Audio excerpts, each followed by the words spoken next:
havasına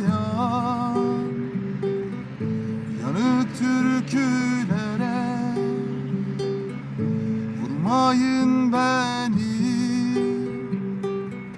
Tutuşur dizelerim sonra her biri yıldız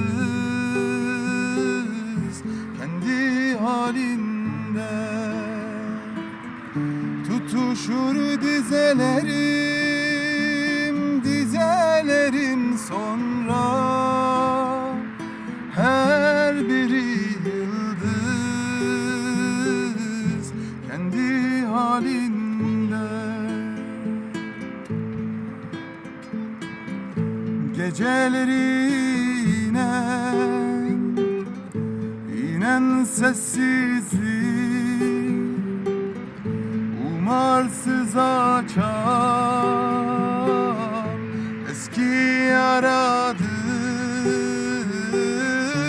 İşte yine yükseldi duvarlar. Yetme gözlerim, koru kendini. İşte gene yükseldi duvarlar. Etme gözlerim, koru kendini.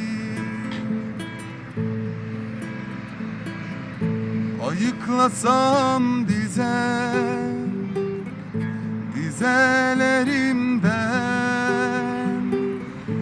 acıya dönüş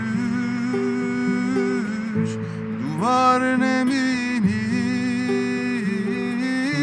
Kirli gömleğimi koklarmış annem, koklasın şiirimi sıcak bir ekmek gibi.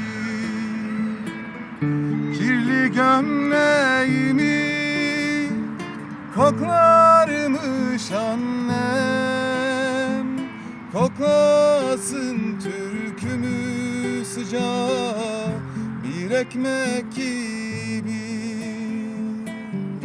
Kirli gömleğimi koklarmış annem, koklasın şiirimi sıcak bir ekmek gibi.